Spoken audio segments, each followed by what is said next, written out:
Okay, so I think आप लोग rest कर चुके हैं। रिलैक्स करने के लिए मैंने बोला था 5 मिनट। सो प्रोटीन के बारे में पढ़ते हैं। प्रोटीन एक बायो मैक्रो मॉलिक्यूल है, ठीक है। ये मैक्रो की कैटेगरी में आता है।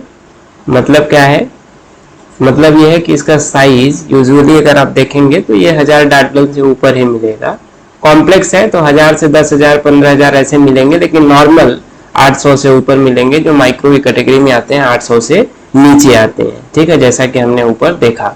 Okay, so will go into the detail of the protein as much as given here. जितना यहाँ दिया हुआ है हम उसके बेसिस पे पढ़ेंगे।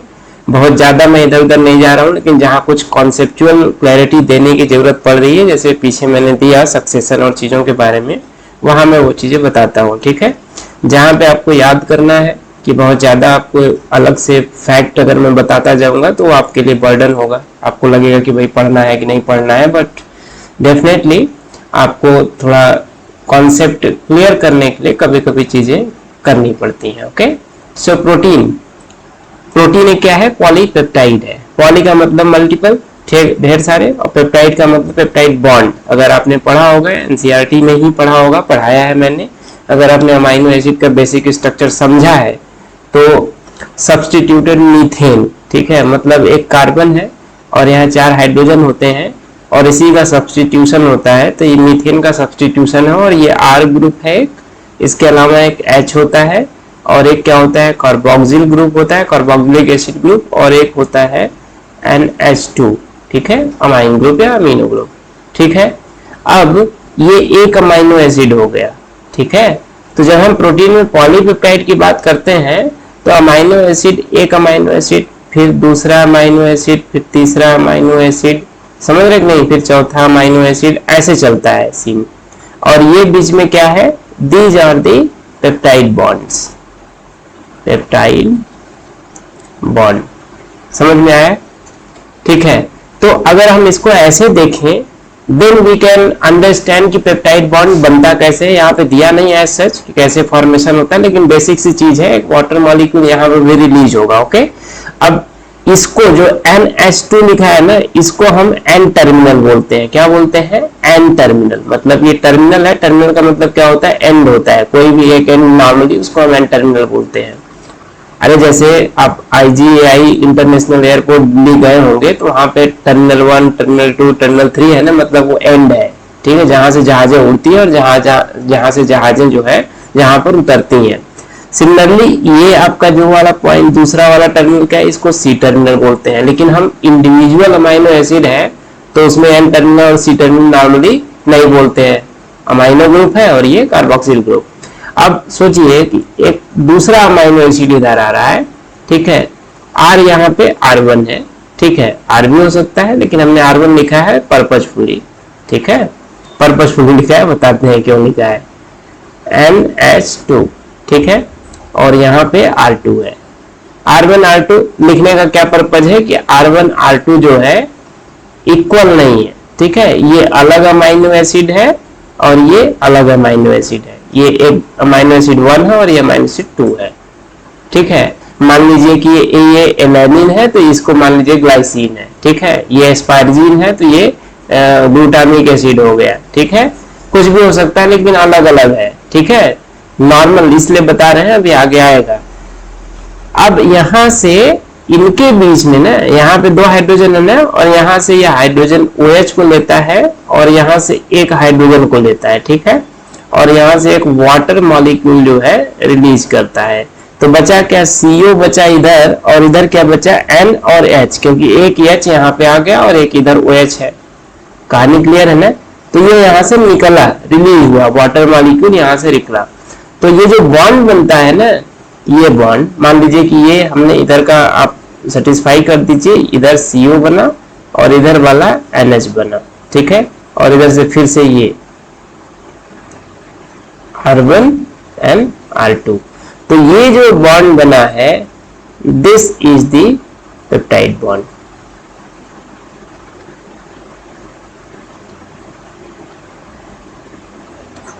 और ये बनता कहाँ है?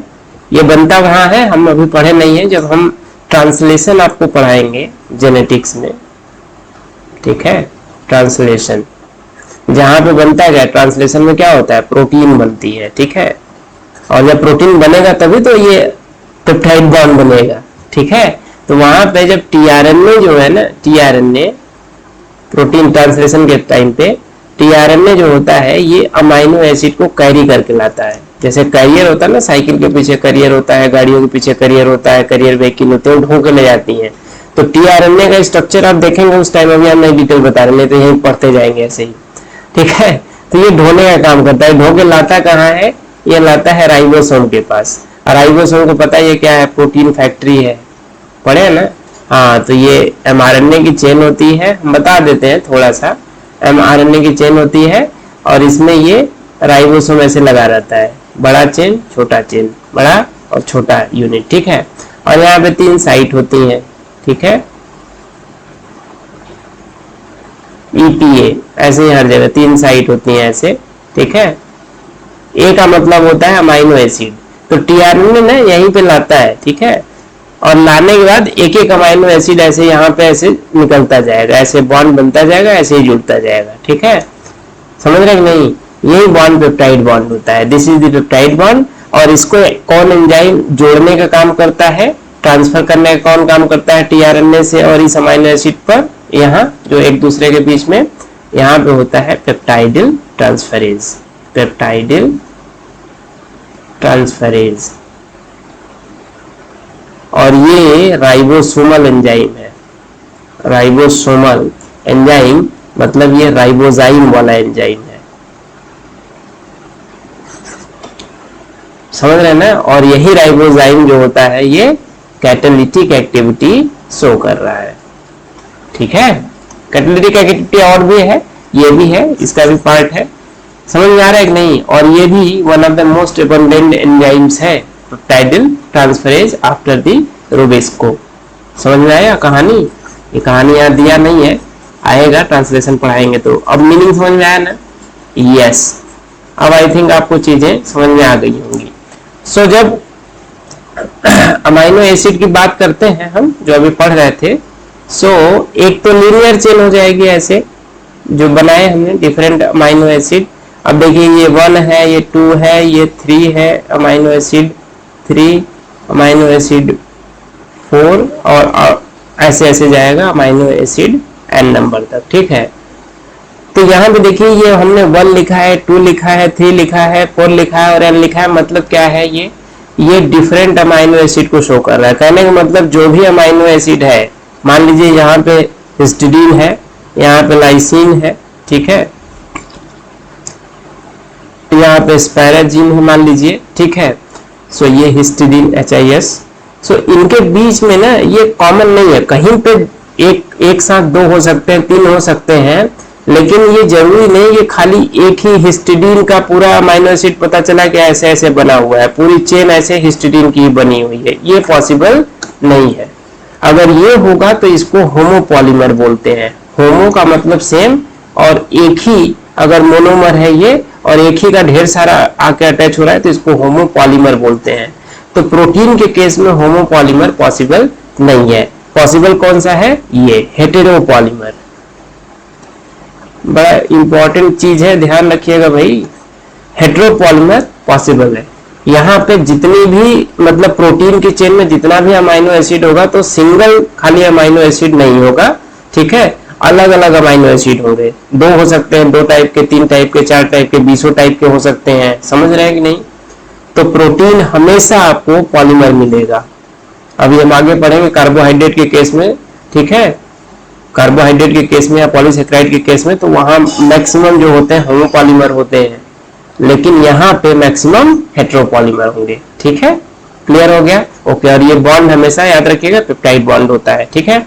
अब ये बताइए कि हमारे शरीर में इन जनरल या जो नॉन अमाइनो एसिड्स हैं टोटल कितनी है, 20 अमाइनो एसिड्स, ठीक है। और इसमें से हमने पहले ही बताया है 10 कितनी होती हैं, 10 जो होती हैं इनको नॉन इसेंशियल बोलते हैं, और 10 जो होती हैं इधर इनको क्या बोलते हैं, इसेंशियल, ठीक है। क्राइटेरिया क्या है, जो नॉन इसेंशियल होती है ये हमको लेना पड़ता है डाइट के थ्रू, मतलब जो खाना खाते हैं ना उसके थ्रू लेना पड़ता है। और जो इसेंशियल है, ऐसा है, जो इसेंशियल है इसको डाइट के थ्रू लेना पड़ता है भाई, ठीक है, इसको गलत ऐसे। जो इसेंशियल है जो हमारी बॉडी में बनता है, ठीक है, ये बॉडी में फॉर्मेशन होता है, ठीक है, इन बॉडी, ये नेचुरली फॉर्म होता है बॉडी के अंदर, ये हमारी बॉडी के अंदर नहीं बनता है। ये 10 टाइप के जो होते हैं तो इनको हमको डाइट के थ्रू लेना पड़ता है, मतलब खाने के थ्रू हमको इसकी पूर्ति करनी पड़ती है। इंपॉर्टेंट दोनों है, बस ये है कि 10 जो होता है शरीर के अंदर बनता है, in body form inside the body, ये क्या होता है, नहीं फॉर्म होता है 10, ठीक है। नाम हम यहाँ पे आपको काउंट नहीं करवा रहे हैं कौन इसेंशियल है कौन नहीं इसेंशियल है, क्यों, क्योंकि आपके लिए रिक्वायर्ड नहीं है, क्योंकि दिया नहीं है, ठीक है। हम यहाँ पे पिक्चर लगा के दिखा दें वो भी आप टेंशन में रहें, याद करना है कि क्या करना है, ठीक है। बस ये ध्यान रखिए कि जो हम डाइट से लेते हैं वो इसेंशियल है, और जो हमारे शरीर में बन रहा है वो नॉन इसेंशियल है। नॉन इसेंशियल का मतलब बस यहाँ यही है, ये मत सोचिए कि जरूरी नहीं है, नहीं भाई, बहुत जरूरी है, 20 के 20 जरूरी है। खाली मीनिंग ये है कि हमारे शरीर के अंदर बन रहा है, हमको बाहर से जरूरत नहीं पड़ रही एक्स्ट्रा लेने की, इसलिए हम उसको नॉन इसेंशियल बोल रहे हैं, बस समझ रहे हैं ना। दिमाग इससे ज्यादा नहीं ले जाना है कि अरे भाई ये क्या हो गया, ठीक है। कहानी क्लियर हुई? ओके, देख लीजिए, अब बता दिए। एक चीज और बता देते हैं आपको, यूजुअली अमाइनो एसिड की जो हमने बताई चेन ना, ऐसे चेन जो होती है अमाइनो एसिड, A1 हो गया, A2 हो गया, और ऐसे जाके AN तक जाता है मान लीजिए, ठीक है। तो ये चेन जो होती है ना, ये लीनियर चेन है, क्या है, लीनियर चेन है, ठीक है। इसको, इस लीनियर चेन को अगर हम देखते हैं तो ये होता है प्राइमरी स्ट्रक्चर। अमाइनो एसिड का ये क्या हो जाता है, प्राइमरी स्ट्रक्चर। इसी से जब दूसरा स्ट्रक्चर, मतलब जब प्रोटीन का सिंथेसिस होता है तो इसी फॉर्म में होता है, ठीक है। सीधी चेन रहेगी एकदम, धागा ऐसे खींच दीजिए ऐसे ही दिखेगा आपको, ये पेप्टाइड बॉन्ड आपको दिखेंगे इसमें सब जगह, ठीक है। लेकिन अब इसका कुछ भी फंक्शन करना होगा ना, नॉर्मली इस फॉर्म में कोई भी अमाइनो एसिड जो होता है वो, मतलब प्रोटीन फंक्शन नहीं करता है। फंक्शन के लिए इसमें मॉडिफिकेशन की जरूरत होती है, जो हमने पढ़ा है कि इंडोप्लाज्मिक रेटिकुलम के ल्यूमेन में भी होता है, और उसके बाद जो गोल्गी अपरेटस होता है उसके भी ल्यूमेन में मॉडिफिकेशन होता है, ठीक है, सिस्टर्नी के ल्यूमेन में। क्लियर है? ओके, सो अब यहाँ पे सेकेंडरी स्ट्रक्चर बनता है। तो सेकेंडरी स्ट्रक्चर नॉर्मली कैसा होता है, जैसे आपने वो छत देखा है, छत पे सीढ़ी एक बनती है ऐसे, रोलिंग सीढ़ी, मतलब आप चढ़ते होंगे तो ऐसे ऐसे ऐसे, मतलब सीढ़ियां ना ऐसे घूम के चलती हैं, मतलब आप देखेंगे सीढ़ियां ऐसे घूम के चलती हैं, बराबर ही होता है ये रोलिंग का। यहाँ से आप चढ़ेंगे फिर घूमते हुए ऐसे जाता है ना भाई, ऐसे ऐसे सीढ़ी आप देखिए, ऐसे ऐसे रोल करके ऐसे चढ़ते हैं ना, ठीक है। तो वैसे ही है, तो ये राइट फॉर्म में ऐसे जो होता है ना, हेलिक्स बनता है, ठीक है। और इस हेलिक्स को क्या बोलते हैं, अल्फा हेलिक्स। क्या बोलते हैं, अल्फा हेलिक्स, ठीक है। और इसी टाइप से कुछ स्ट्रक्चर और बनता है, ऐसे ऐसे ऐसे इसमें, मतलब बिल्कुल सीधा, ठीक है। इस स्ट्रक्चर को जब, मतलब ऐसे मान लीजिए कि हम ऐसे दिखा रहे हैं, टूडे में आपको डायरेक्टली ऐसे सीढ़ी की तरह नहीं, नॉर्मल तरीके से आप देखिए। तो जैसे मान लीजिए कि प्रोटीन ये है, ऐसे हो गया, ठीक है, ऐसे ऐसे हेलिक्स है, ठीक है। तो इसी में कुछ हेलिक्स नहीं आएंगे, कुछ ऐसे स्ट्रक्चर बिल्कुल ऐसे आएंगे सीधा सीधा, ठीक है, एरो के फॉर्म में, फिर हेलिक्स हो सकता है मे भी। तो इधर से शुरू हुआ, अभी हमने एकदम शुरू में जब बता रहे थे, तो ये लेफ्ट अगर है सपोज, तो इसको हम एन टर्मिनल बोलेंगे। क्यों? क्योंकि आपको यही मैं बता रहा था, इधर साइड में अमाइनो ग्रुप होता है लेफ्ट में, और ये राइट में क्या मिलेगा हमेशा आपको, सी टर्मिनल। समझ में आया कि नहीं? ठीक है, तो यहाँ पे ये लेफ्ट वाला एन टर्मिनल, और ये जो इधर राइट में आएगा ये क्या हो जाएगा, सी टर्मिनल। तो यहाँ पे अगर हम लिखें तो दिस इज एन और दिस इज सी, याद रखिएगा, पढ़ना है। यहाँ से ये स्ट्रक्चर अलग दिख रहा है, ये स्ट्रक्चर अलग दिख रहा है, ठीक है, लेकिन ये स्ट्रक्चर जो है इन दोनों से अलग दिख रहा है ये, ठीक है। तो इनको अल्फा बोलते हैं, अल्फा हेलिक्स, इनको भी अल्फा हेलिक्स बोलेंगे। और ये जो स्ट्रक्चर होता है क्या हो जाता है, बीटा प्लीटेड।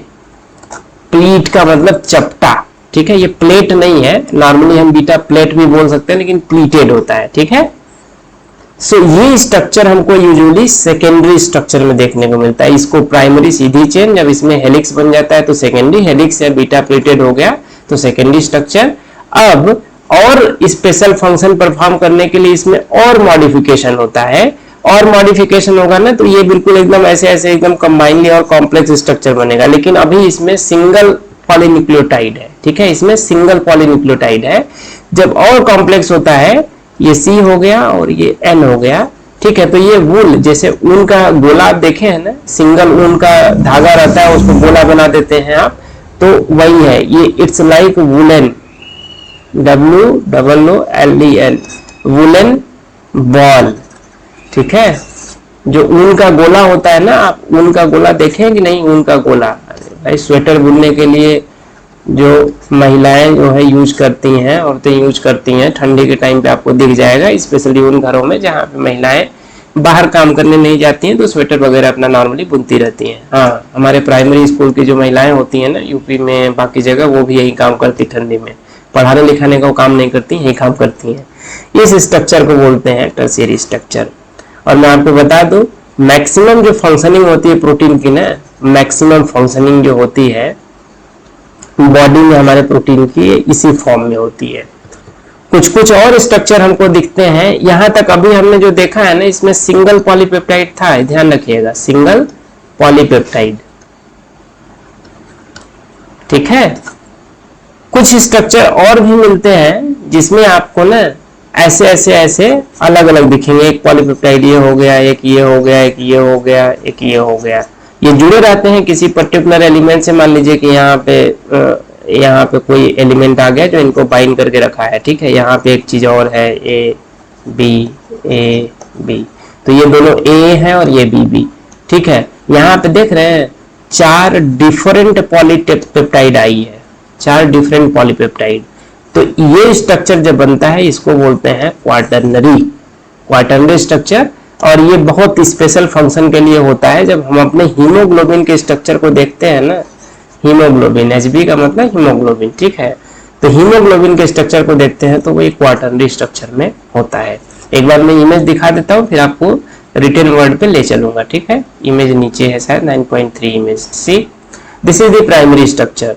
आपको दिखा एकदम बिल्कुल सीधी चेन, ये देखिए ये सीधी चेन है, और इसमें जितने भी ये पार्ट दिख रहे हैं ना, दीज आर दी, ये अमाइनो एसिड है, ये अमाइनो एसिड है, ठीक है। ये सारे जो है ना अलग अलग अमाइनो एसिड है। देखिए सीधी चेन है ना, ठीक है। इसमें ऐसे मत देखिए कि अरे ये तो हल्का से एकदम सीधा नहीं है, अरे भाई सीधा ही है, ठीक है। इसमें कहीं ऐसे मोल्ड नहीं आया कि ऐसे ऐसे फोल्डिंग हो गई है, क्लियर है।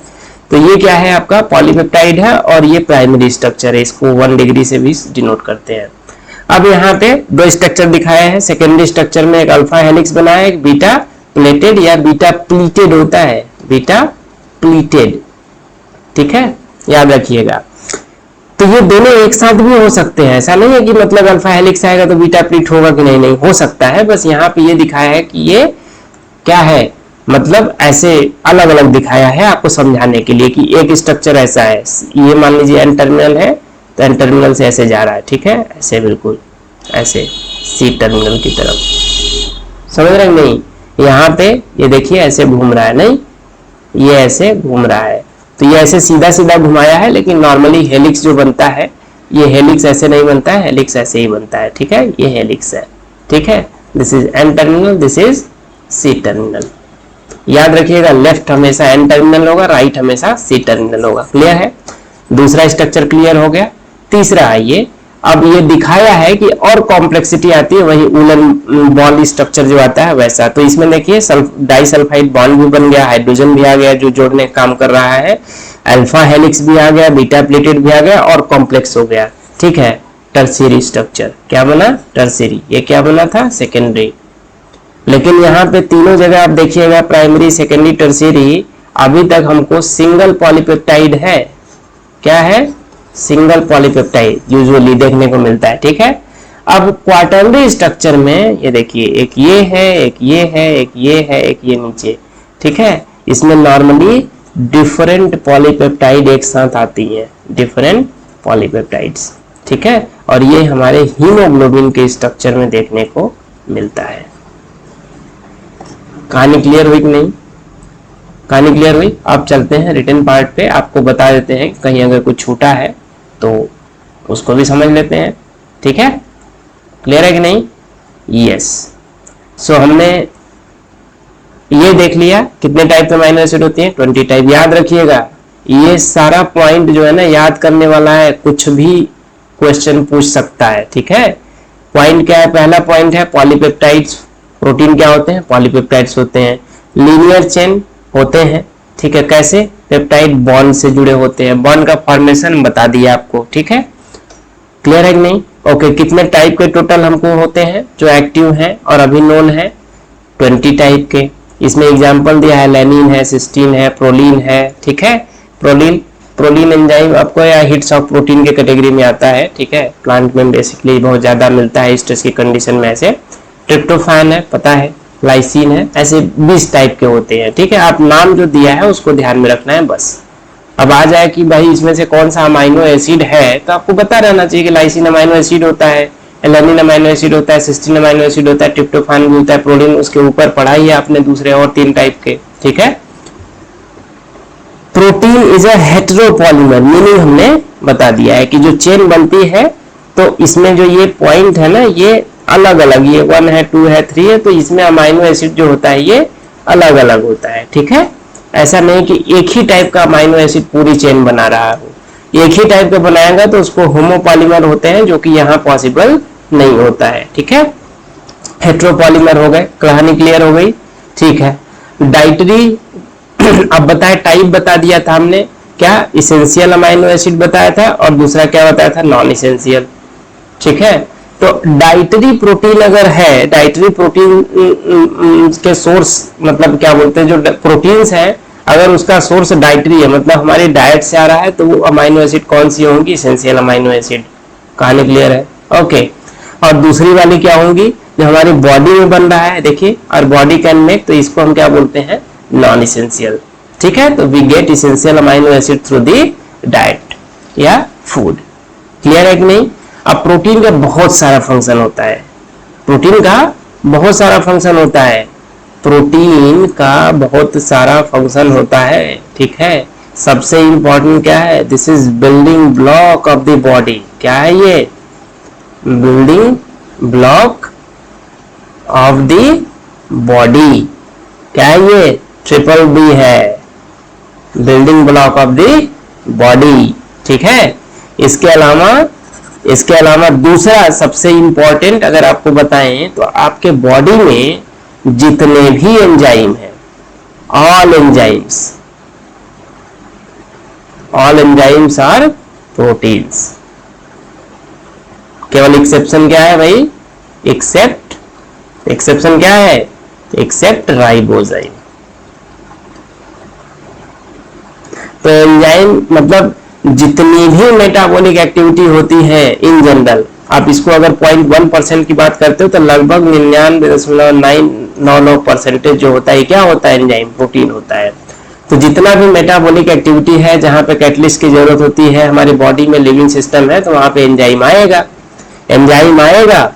ठीक है, तो इसका मतलब क्या है? ये प्रोटीन है। कहानी क्लियर हुई? कितना बिल्डिंग ब्लॉक है और एंजाइम की एक्टिविटी। इसके अलावा हार्मोन्स जो हमारे में होता है ना, एनिमल हार्मोन हम पढ़ते हैं ना? नहीं पढ़ते हैं? अरे पिट्यूटरी से निकलने वाले हार्मोन जितने भी हैं क्या होते हैं? पेप्टाइड नेचर के हैं। ठीक है, पेप्टाइड नेचर के हैं। और भी इसके अलावा बहुत सारे हार्मोन का नेचर अलग होता है, स्टेरॉयड नेचर के होते हैं, अमाइनो एसिड नेचर के होते हैं। तो ये सब प्रोटीन और अमाइनो एसिड जो है कहाँ है? आपके हार्मोन के लेवल पे भी आएंगे। ठीक है, एंजाइम हमने बता दिया।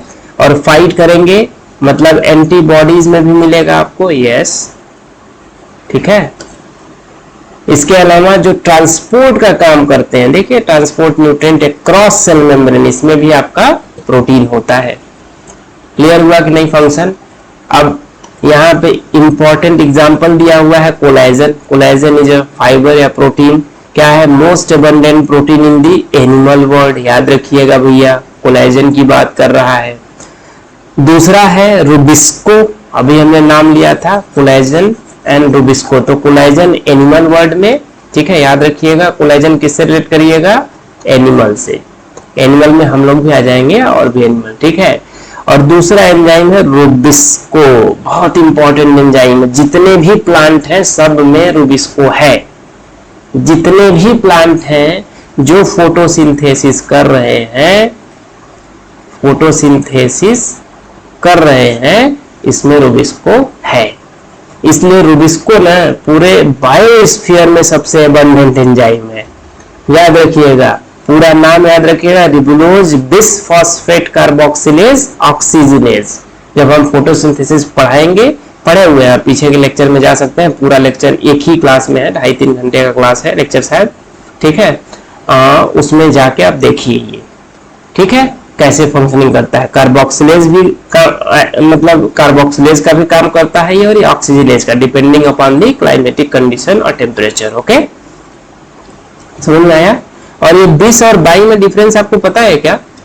हमको बताइएगा जरा कि इसको हम अगर रिबुलोज बाई फॉस्फेट लिखेंगे तो वो मोस्ट अप्रोप्रिएट होगा कि रिबुलोज बिस फॉस्फेट लिखना मोस्ट अप्रोप्रिएट है?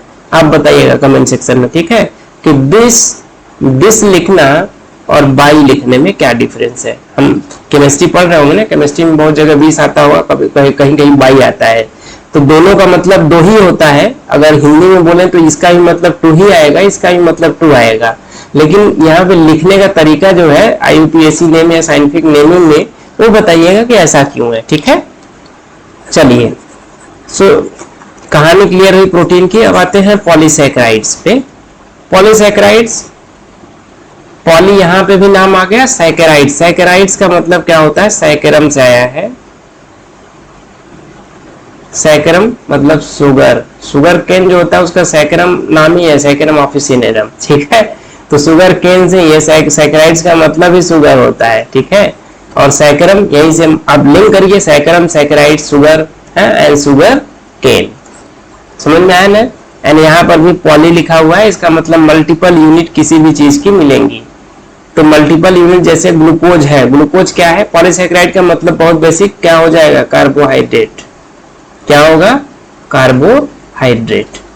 और सबसे सिंपलेस्ट फॉर्म में जो एनर्जी का सोर्स होता है कार्बोहाइड्रेट ही होते हैं, ठीक है। जो आप ग्लूकॉन डी पीते हैं उसमें यही होता है। तो मान लीजिए ग्लूकोज है, ठीक है, दूसरा यूनिट भी ग्लूकोज है, तीसरा यूनिट भी ग्लूकोज है, चौथा यूनिट भी ग्लूकोज है, ऐसे चल रहा है, ठीक है, ऐसे। तो ये बीच में जो बॉन्ड बन रहा है ना, ठीक है, इसको बोलते हैं ग्लाइकोसिडिक बॉन्ड। क्या बोलते हैं? Glycosidic bond. क्लियर है कहानी। और ग्लाइकोसिडिक बॉन्ड में ये जो है ग्लूकोज ग्लूकोज ग्लूकोज, तो इसको हम क्या बोल देंगे? मोनोमर्स। तो डिफरेंट मोनोमर्स, एक ही टाइप का मोनोमर मिलके यूनिट बना रहा है, इसको बोलेंगे हम पॉलीमर। तो अगर ग्लूकोज की ढेर सारी यूनिट है, ठीक है, ग्लूकोज की ढेर सारी यूनिट्स हैं, ठीक है, तो ये किस टाइप का पॉलीमर बनाता है? अगर ग्लूकोज ग्लूकोज है तो ये अगर ऐसे ही n नंबर तक GN तक चला जाए, ठीक है, तो ये कौन सा पॉलीमर बनता है? इसको बोलते हैं, क्या बोलते हैं भाई? सेल्यूलोज। क्या बोलते हैं? सेल्यूलोज, ठीक है। और इसी सेम यूनिट को हम मतलब सेम टाइप का स्ट्रक्चर और किसका बन सकता है? स्टार्च का बन सकता है। डिफरेंस कहाँ आएगा? डिफरेंस इनके मॉडिफिकेशन में आता है, स्ट्रक्चर में आता है, ठीक है। स्टार्च और सेल्यूलोज दोनों क्या है? ग्लूकोज का ही मोनोमर दोनों में होता है। कौन सा? ग्लूकोज का ही मोनोमर दोनों में होता है, लेकिन सेल्यूलोज का स्ट्रक्चर अलग होता है, स्टार्च का स्ट्रक्चर अलग होता है, ठीक है। सेल्यूलोज नॉर्मली, ये भी अब दोनों क्या है? ये होमोपॉलीमर। क्यों? अभी हम पीछे बताए हैं, देखिए सेम यूनिट है, मोनोमर अकेला है, इसका मतलब ये क्या है? होमो है, ठीक है। वहां प्रोटीन के केस में हमने बताया था कि होमो पॉसिबल ही नहीं है, यहाँ पे होमो बहुत ही यूजुअली देखने को मिलता है। सोचिए, सेल्यूलोज प्लांट की सेल वॉल का सबसे इंपॉर्टेंट पार्ट है और ये होमोपॉलीमर है। ऐसे ही सेल्यूलोज फाइबर्स जो होते हैं वो भी होमोपॉलीमर होंगे। स्टार्च स्टोरेज यूनिट है, किसका? स्टोरेज का काम कर रहा है, किसका भाई? जो बन रहा है, ग्लूकोज जो बन रहा है, ठीक है, फोटोसिंथेसिस के टाइम पे जो फूड बन रहा है, ठीक है, फोटोसिंथेसिस में फूड बन रहा है ना, वो फूड किस फॉर्म में स्टोर हो रहा है, तो फोटोसिंथेसिस में बन रहा है ग्लूकोज मतलब कार्बोहाइड्रेट, और ये कन्वर्ट हो रहा है किसमें, स्टार्च में एज अ स्टोरेज फॉर्म। ठीक है, और इसका जो अदर फॉर्म है वो फंक्शनल फॉर्म है, तो सेलुलोज का जो फंक्शन है वो सेलुलोज की तरह उतना बन जाएगा, बाकी जो स्टोर हो रहा है वो स्टार्च के फॉर्म में होगा। ठीक है, इसकी हम टेस्टिंग करते हैं, कैसे करेंगे अभी हम बता रहे हैं। ठीक है, सो जो सेलुलोज होता है, सेलुलोज और स्टार्च में डिफरेंस क्या आता है, स्टार्च का स्ट्रक्चर जो होता है ना ऐसे हेलिक्स बनाता है, जैसे अभी हमने हेलिक्स देखा था ना प्रोटीन के केस में अल्फा हेलिक्स ऐसे ही है, और इसी हेलिक्स में ना, इसी हेलिक्स में जो है आयोडीन आके चिपक जाता है ऐसे, जब हम आयोडीन डालते हैं, ठीक है, स्टार्च के साथ आयोडीन को मिक्स करते हैं, आयोडीन इसके साथ चिपक जाता है, तो आयोडीन बिल्कुल टाइटली चिपकता है, और स्टार्च एंड आयोडीन का कॉम्प्लेक्स जो है ना बनता है। ठीक है, स्टार्च एंड आयोडीन का कॉम्प्लेक्स बनता है। ठीक है, और इस कॉम्प्लेक्स का कलर क्या होता है, ब्लू कलर होता है। कॉम्प्लेक्स का कलर क्या होता है भाई, ब्लू कलर होता है। ठीक है, ब्लू है, समझ रहे ना, ब्लू कलर नीले कलर का होता है, याद रखना है। आपने अगर लेबोरेटरी में टेस्ट नहीं किया है तो टेस्ट करिए, स्टार्च चबाइए, उसमें आयोडीन ऐसे ड्रॉप डालिए, देखिए उसका कलर जो है चेंज हो जाएगा। अगर कलर चेंज हो गया ब्लू हुआ तो इसका मतलब स्टार्च है, और अगर कलर ब्लू नहीं हुआ तो इसका मतलब स्टार्च नहीं है। लेकिन सेम चीज सोचिए कि ग्लूकोज, इसका भी जो मोनोमर है ग्लूकोज है, सेलुलोज का भी मोनोमर ग्लूकोज है, लेकिन सेलुलोज जो होता है ये टेस्ट नहीं देता है। क्यों? क्योंकि सेलुलोज का जो स्ट्रक्चर है ऐसे हेलिकल स्ट्रक्चर ऐसे नहीं होता है जिसमें आयोडीन बाइंड कर सके या बाउंड कर सके। ठीक है, तो इतना कॉम्प्लेक्स हेलिक्स जो है सेलुलोज में नहीं मिलता है, और नहीं मिलता है तो सेलुलोज जो होता है आयोडीन के साथ ना मिक्सचर कंपाउंड जो है कॉम्प्लेक्स नहीं बना सकता है, मतलब ये होल्ड ही नहीं कर पाएगा, नहीं होल्ड कर पाएगा तो ये ब्लू कलर जो है यहाँ पे नहीं दिखेगा। क्लियर है कहानी? ठीक है, अब आते हैं यहाँ पे भाई, देख लेते हैं कि भाई क्या है। हमने ओवरऑल बता दिया आपको पॉलीसैकेराइड क्या है, और एक चीज इसमें कॉन्सेप्ट और बता देते हैं। यहीं पे देखिए पॉलीसैकेराइड में सिंगल इसका मोनोमर आप देखेंगे ना, तो यहाँ देखेंगे CH2OH मतलब एल्कोहलिक ग्रुप है, और ये वाला जो ग्रुप है ईथर का ग्रुप है। ठीक है, और ये एल्कोहलिक ग्रुप है।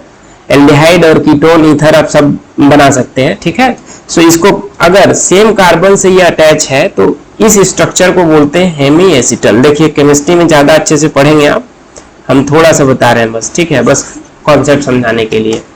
सो इसमें जो ये लेफ्ट वाला कार्बन होता है ना ये, ठीक है, लेफ्ट वाला यहाँ पे जैसे लिखा होगा आपको एग्जाम्पल के साथ दिया है। ठीक है क्या बोलते हैं, हाँ, ये लेफ्ट वाला जो होता है ये नॉन रिड्यूसिंग होता है। नॉन रिड्यूसिंग कहने का मतलब है ना कि ये किसी भी रिएक्शन में पार्टिसिपेट नहीं करेगा, मतलब ये बेसिकली ये ग्लाइकोसिडिक बॉन्ड नहीं बनाएगा। अरे अकेले नहीं बनाएगा, इधर साइड से उल्टा। ठीक है, हमेशा जो पार्टिसिपेट करता है अगले मॉलिक्यूल के साथ वो कौन सा होता है, राइट साइड वाला होता है।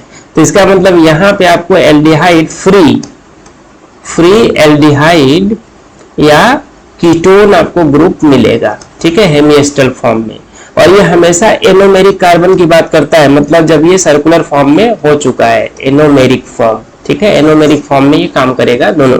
तो लेफ्ट जो एंड होता है ना, लेफ्ट एंड, ठीक है, लेफ्ट एंड जो होता है नॉन रिड्यूसिंग होता है, और राइट एंड जो होता है ये क्या होता है, रिड्यूसिंग। मतलब this and can react with other molecule of the other monomer. ठीक है, सो किसी और से भी या सेम यूनिट से अगर रिएक्शन हो रहा है और उसको रिड्यूस कर रहा है, मतलब ऑक्सीडेशन का रिएक्शन हो रहा है, एल्डिहाइड या कीटोन है, फ्री एल्डिहाइड और कीटोन, ठीक है, तो वो रिड्यूसिंग पार्ट होगा। तो राइट वाला जो साइड होता है याद रखिएगा रिड्यूसिंग होता है, और जो लेफ्ट इधर आएगा लास्ट में ये नॉन रिड्यूसिंग होता है, याद रखना है बस। ठीक है, रीजन बता दिया मैंने।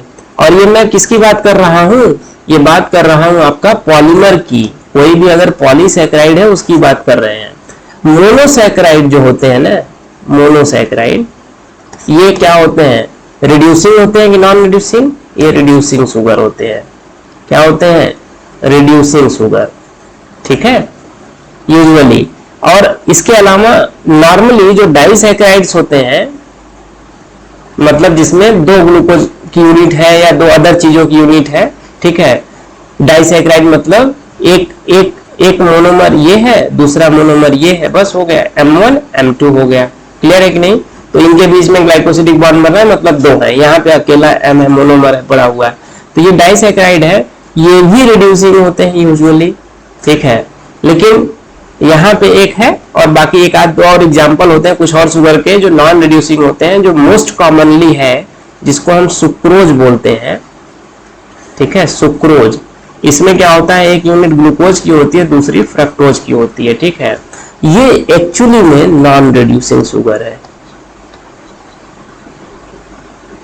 सोचिए नेचर कितने तरीके से डिवाइस किया है, और ये नॉन रिड्यूसिंग बनाने का पर्पज किया क्यों है इसको पर्पज ये है कि जब फूड बनता है फोटोसिंथेसिस में और पत्तियों से, लीफ में बनता है, भाई खाना कहाँ बन रहा है, फूड फॉर्मेशन कहाँ हो रहा है, लीफ में, और लीफ से जो फूड ट्रेवल करता है हर जगह, पूरे प्लांट में ट्रेवल करेगा, ठीक है, मतलब ट्रांसपोर्टेशन हो रहा है ना, ट्रांसपोर्टेशन।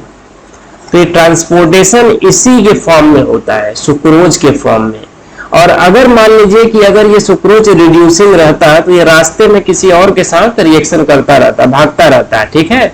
तो इसलिए नेचर ने बताया कि भाई तुम ना ऐसा करो कि तुम नॉन रिड्यूसिंग बन जाओ, ताकि यहाँ से जाते समय तुमको दिक्कत ना हो, स्मूथली जहां जाना है, फ्रूट में जाना है, रूट में जाना है, अदर ब्रांचेज में जाना है, सब जगह पहुंच जाओ आसानी से बिना किसी रिएक्शन के। कहानी समझ में आई? मीनिंग समझ में आया? मजा आया पढ़ने में?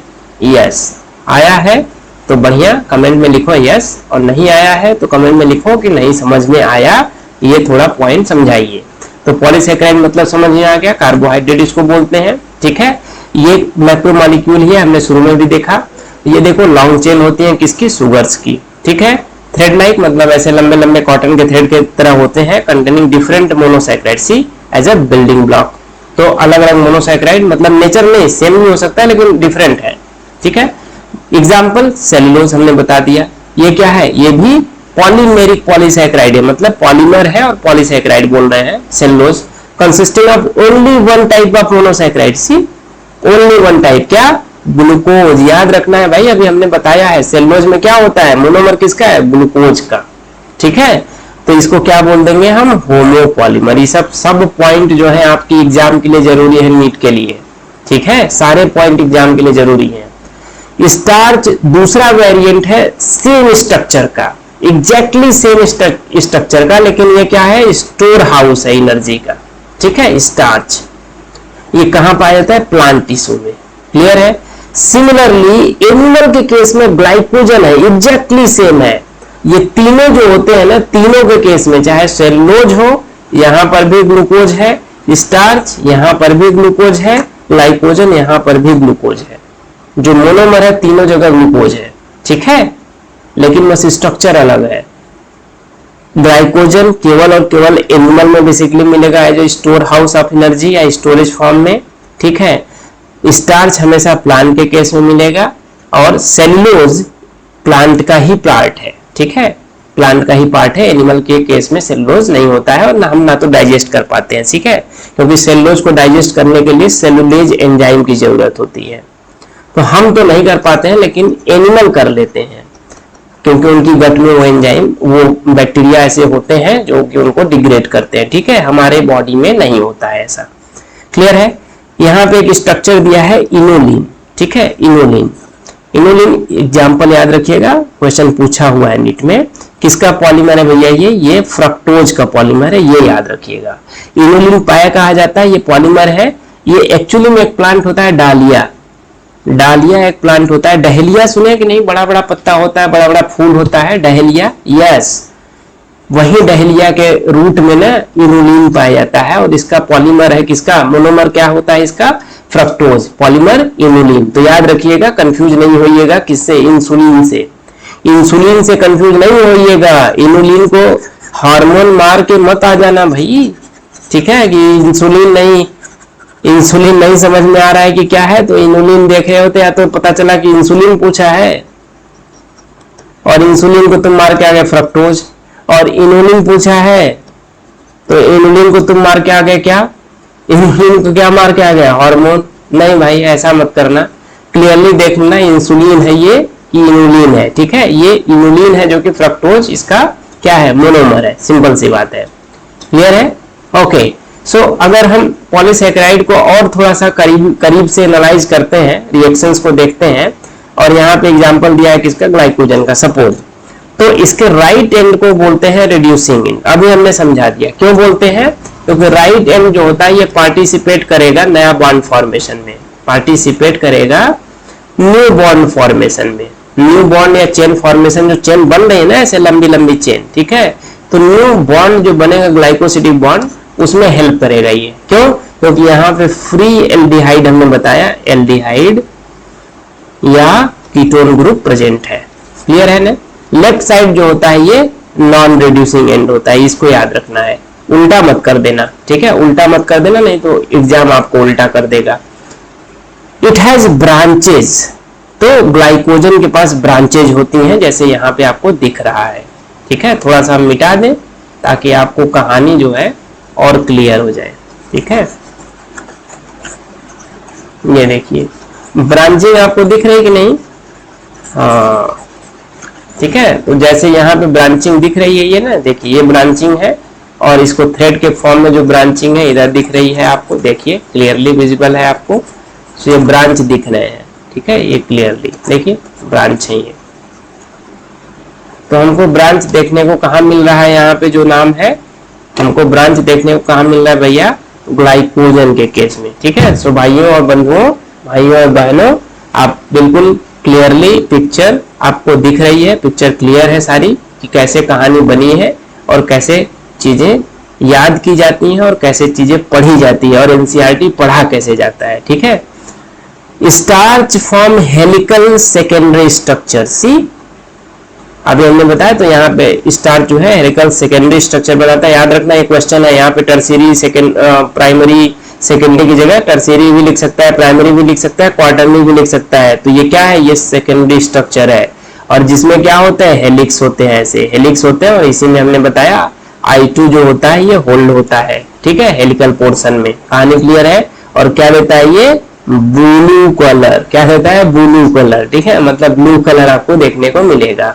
सेलुलोज के पास ऐसा कोई कॉम्प्लेक्स नहीं होता है, सो I2 को होल्ड नहीं कर पाता है। कहानी क्लियर हुई? ओके, आगे चलते हैं। प्लांट की अगर हम सेल वॉल को ऑब्जर्व करें तो यहाँ पे सेलुलोज होता है, इसके अलावा बहुत सारे जो होते हैं आपको फाइबर देखने को मिलेंगे। पेपर एंड पल्प इंडस्ट्री की बात करते हैं तो वहाँ जो कॉटन फाइबर है ये भी सेलुलोजिक ही होता है। क्लियर है? ओके, समझ में आया कि नहीं? सो इसके अलावा कुछ और टाइप के होते हैं मॉडिफाइड शुगर, जिनको बोलते हैं, क्या बोलते हैं, मॉडिफाइड शुगर। तो ये भी ध्यान रखना है आपको कि एग्जाम्पल कुछ दे दे, तो मतलब जैसे आपको ग्लाइकोजन दे दिया सपोज, सेलुलोज दे दिया, सुक्रोज क्या बोलते हैं, सेलुलोज के बाद दे दिया आपका स्टार्च दे दिया। ठीक है, इसके बाद दे दिया ग्लूकोसामीन, ग्लूकोसामीन। ठीक है, अब इसमें से पूछ लिया आपसे कि इन चारों में से मॉडिफाइड शुगर कौन सा है, तो ये मॉडिफाइड है क्या? नहीं। ये है क्या? नहीं। ये है क्या? नहीं, ये है। This is how the NEET ask the question. आपको लगेगा अरे ठीक है मॉडिफाइड पढ़ लिया भूल गए, आपको ये याद रहेगा कि पढ़े तो है शुगर है, लेकिन क्या है, मॉडिफाइड है कि नॉर्मल है। मॉडिफाइड इसलिए है क्योंकि यहाँ पे ना शुगर के अलावा कुछ और आ रहा है। देखिए यहाँ पे लिखा है ना अमाइन, मतलब अमाइनो एसिड वाला ये अमाइन ग्रुप आ रहा है, amino group, N acetyl group आ रहा है, गैलेक्टोसामीन अमाइन ग्रुप आ रहा है। ठीक है, सो ऐसे कोई भी स्ट्रक्चर जहां शुगर के साथ कुछ और मॉलिक्यूल भी अटैच हो रहा है, ठीक है, वो क्या हो जाएगा, वो क्या हो जाएगा भाई, वो हो जाएगा मॉडिफाइड शुगर। ठीक है, सो इसको हम देखते हैं नैम एंड नैग, हम पढ़ाए हैं आपको प्रोकैरियोटिक सेल, वहां बताए हैं N acetyl muramic acid, N acetyl glucosamine. ठीक है, ये कहां पाया जाता है, ये बैक्टीरिया या प्रोकैरियोट की सेल वॉल में पाया जाता है। ठीक है, बहुत इंपॉर्टेंट रोल प्ले करता है। और इसी सेल वॉल के बीच में जो होता है ना क्रॉस लिंकिंग या क्रॉस ब्रिज होता है इनका, क्रॉस लिंकिंग, इसी पे जो होता है ना आपका पेनिसिलिन काम करता है। पेनिसिलिन इसी चीज को ब्रेक करता है और इससे इनकी जो सेल वॉल परफोरेट होती है, सेल मेम्ब्रेन परफोरेट होती है और चीजें जो है बिगड़ जाती हैं। क्लियर है कहानी? कहानी क्लियर है कि नहीं भाई? एन एसिटाइल गैलेक्टोसामिन, ग्लूकोसामिन, ठीक है। इसके अलावा और कॉम्प्लेक्स स्ट्रक्चर देखने को मिलता है जिसको हम काइटिन बोलते हैं। तो याद रखिएगा काइटिन भी क्या है, ये भी पॉलीसैकेराइड है और पाया कहाँ जाता है, एक्सोस्केलेटन ऑफ आर्थ्रोपॉड। कॉकरोच देखेंगे नहीं, देखे होंगे सब लोग, कुछ लोग डरते होंगे कुछ लोग नहीं डरते होंगे। तो कॉकरोच का जो बाहरी स्केलेटन है ना वो देखेंगे काइटिन का बना होता है। ठीक है, एक्सो का मतलब बाहरी स्केलेटन। ये ऐसे पड़ा रहेगा धरती पे, जमीन पे जल्दी डिग्रेड नहीं होता है। ठीक है, it's very resistant to degradation. समझ में आया ना, बहुत रेजिस्ट करता है डिग्रेडेशन को। ठीक है, सो यहाँ पे एक लाइन यहाँ पे लिखी हुई याद रखना है कि कॉम्प्लेक्स पॉलीसैकेराइड्स आर मोस्टली क्या है, मोस्टली होमोपॉलीमर। ठीक है, तो यहाँ पे हमको हेटेरोपॉलीमर बहुत कम देखने को मिलता है। जो भी कॉम्प्लेक्स पॉलीमर है बेसिकली क्या है, होमोपॉलीमर्स है। तो एग्जांपल याद हुआ कि नहीं, काइटिन याद हुआ कि नहीं, ग्लूकोसामिन, गैलेक्टोसामिन ये याद हुआ कि नहीं, ये मॉडिफाइड शुगर है। इसके अलावा सेलुलोज, स्टार्च और ग्लाइकोजन याद हुआ कि नहीं, सब क्लियर है? ओके, चलिए अब आते हैं हम न्यूक्लिक एसिड के ऊपर। न्यूक्लिक एसिड के ऊपर आते हैं। न्यूक्लिक एसिड का डिटेल हम पढ़ेंगे, आपको जब हम जेनेटिक्स पढ़ेंगे तो वहां डीएनए आरएनए पढ़ेंगे। ठीक है, जितना पढ़ना होगा, यहाँ पे हमको डिटेल नहीं पढ़ना है, लेकिन यही न्यूक्लिक एसिड है। दो टाइप के न्यूक्लिक एसिड क्या है, deoxyribose nucleic acid and ribose nucleic acid. मतलब डिफरेंस कहाँ है, शुगर में। ठीक है, शुगर में, समझ रहे ना। यहाँ पे डीऑक्सी लिखा है, इसका मतलब बता रहे, मतलब यहाँ पे एक ऑक्सीजन गायब है। ठीक है, एक ऑक्सीजन गायब है। यहाँ पे राइबोज है, इसका मतलब यहाँ पे वो ऑक्सीजन जो है गायब नहीं है, बस। ठीक है, न्यूक्लिक एसिड। तो न्यूक्लिक एसिड किसका बिल्डिंग ब्लॉक है भाई? न्यूक्लिक एसिड एक्चुअली में क्या है, न्यूक्लिक एसिड कैसे बनते हैं, न्यूक्लियोटाइड से बनते हैं। ठीक है, और न्यूक्लियोटाइड कैसे बनता है, न्यूक्लियोटाइड कैसे बनता है? ठीक है, एक होता है शुगर, क्या बोलते हैं, शुगर हम पहले नहीं ले आ रहे हैं। क्या होता है, नाइट्रोजिनस बेस होते हैं, शुरू में अभी हमने पढ़ा है, जीनस बेस। कौन से? बेसिकली दो टाइप के होते हैं, प्यूरिन्स एंड पायरिमिडीन्स या पिरिमिडीन्स। ठीक है, इसमें प्यूरिन्स में आएगा एडेनिन एंड गुआनिन। इसके अलावा जो इसमें बचे साइटोसिन बचा।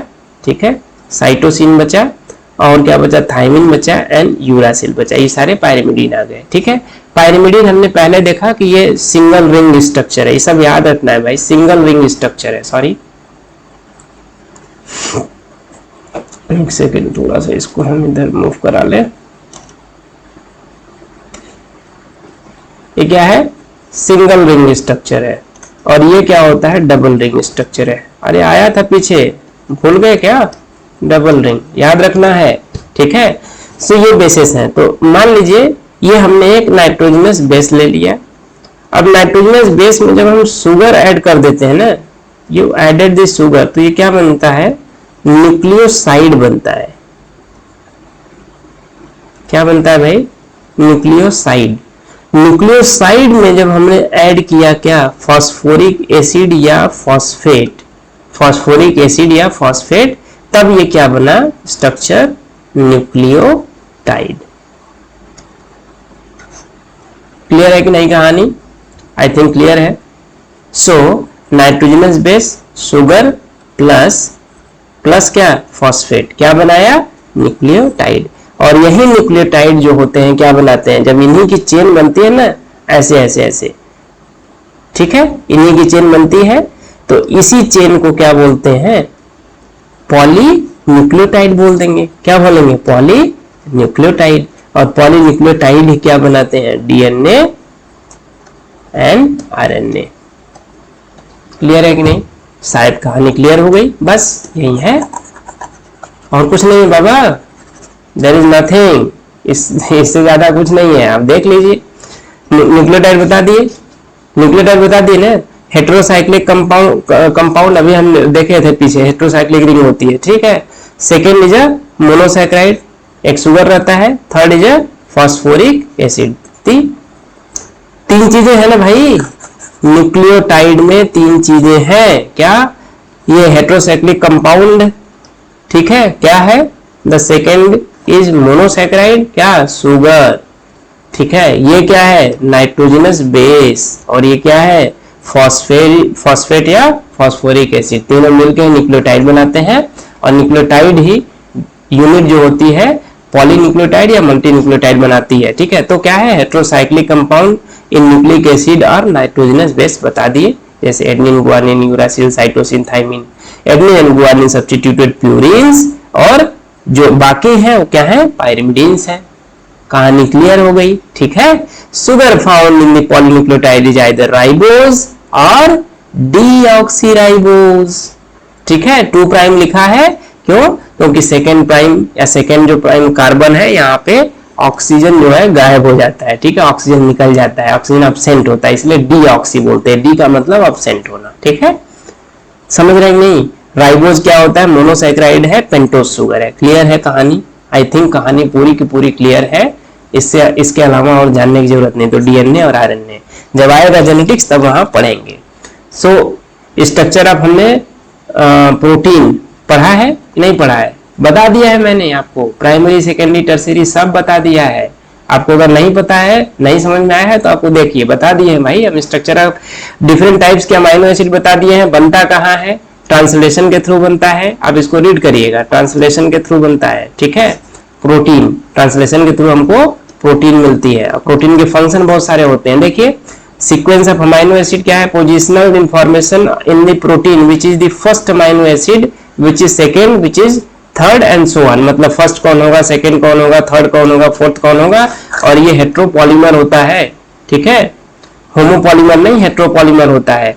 और यही स्ट्रक्चर क्या बनाता है? प्राइमरी स्ट्रक्चर बनाता है, ठीक है, जिसमें हमको सीक्वेंस में सारी चीजें पता होती हैं। किसमें? सीक्वेंस में, ठीक है।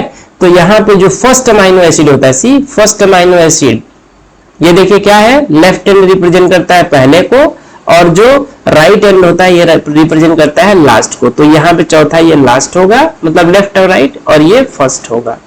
कहानी क्लियर है? ओके, बता दिया हूं मैं भाई। The first amino acid is also called an terminal, शुरू में ही बता दिए हैं, ठीक है। लास्ट जो होगा वो क्या हो जाएगा? C terminal. क्यों होता है?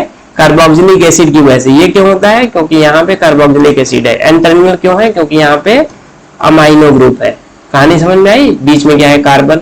ऐसे कार्बन को नॉर्मली हम कायरल कार्बन बोलते हैं, क्योंकि एक ही कार्बन से अलग अलग अमाइनो एसिड, अलग अलग जो है मॉलिक्यूल जुड़े हुए हैं। देखिए, एक यहाँ पे हाइड्रोजन है, यहाँ पे NH2 है, यहाँ पे R है, यहाँ पे COH है। यहाँ पे जब H आ जाएगा तब ये थोड़ा कायरलिटी का इशू है, लेकिन बाकी अगर H के अलावा कुछ भी रहता है दूसरा अमाइनो एसिड, तो यहाँ पे कायरल कार्बन की तरह कंसिडर किया जाएगा, ठीक है। कहानी क्लियर हुई? इसके अलावा हमने हेलिक्स का स्ट्रक्चर बता दिया है आपको। देखिए, हेलिक्स बता दिया, हेलिक्स के फॉर्म में होते हैं। देखिए, रिवॉल्विंग स्टेयरकेस, ठीक है, समझ रहे हैं नहीं? और इन जनरल जो प्रोटीन का अरेंजमेंट होता है, हमेशा राइट हैंडेड हेलिक्स बनता है। ये राइट हैंडेड मतलब ऐसे घूमेगा हमेशा, ऐसे उल्टा नहीं घूमेगा, ठीक है। राइट हैंडेड हेलिक्स होता है। क्लियर है कहानी? उल्टा नहीं घूमता है, ध्यान रखिएगा। अदर जो रीजन्स होते हैं प्रोटीन थ्रेड आर फोल्डेड। ये देखिए फोल्डिंग हो रही है ना, जब फोल्ड होते हैं तो क्या बनाते हैं? सेकेंडरी स्ट्रक्चर बनाते हैं, ठीक है।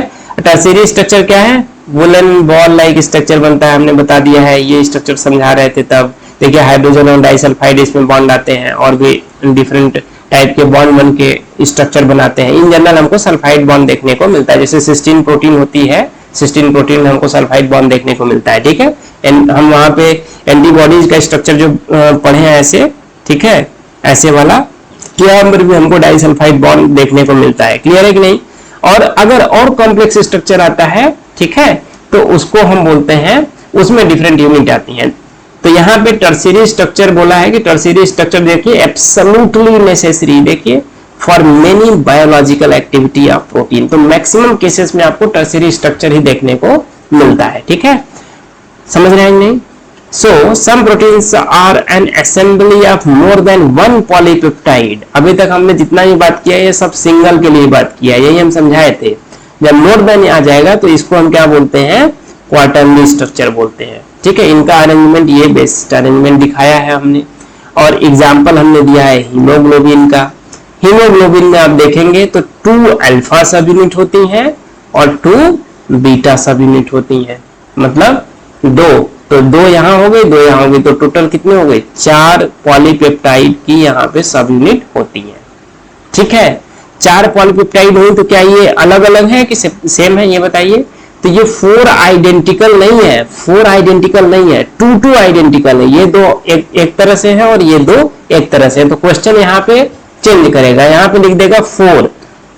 ठीक है, ऑल ऑफ दीज लिख देगा, all of these are identical to each other. जितने भी है चारों सब यूनिट ये आइडेंटिकल होती हैं। तो एसर्शन रीजन का भी क्वेश्चन बन सकता है, डायरेक्ट भी बन सकता है। क्लियर है कहानी, क्लियर है कि नहीं? यस। सो एंजाइम हम अगले क्लास में पढ़ते हैं, ये अब बड़ा हो जाएगा लेक्चर। ठीक है, एंजाइम हमारा इसमें लास्ट होगा और इंपॉर्टेंट है, यहाँ से क्वेश्चन पूछते हैं। ठीक है, इसलिए हम नेक्स्ट लेक्चर में पढ़ाएंगे ताकि आराम से समझे चीजों को। ठीक है, सो आज के लिए इतना ही, और इसको आराम से आप पढ़िएगा, पूरी चीजों को समझिएगा। कहीं पे कोई दिक्कत हो तो कमेंट सेक्शन में लिख दीजिएगा, हम उसको आपको समझा देंगे। फिर से क्लास ही ले लेंगे। अगर कोई डाउट होगा जिस टॉपिक पे, मतलब जहां पे भी डाउट है ना, उसको बोल दीजिए, तो उस पॉइंट को हम समझा देंगे। 2-4 मिनट की क्लास लेके उसको समझा देंगे। ठीक है, okay, thank you very much. जय हिंद, जय भारत, मस्त रहिए, पढ़ते रहिए।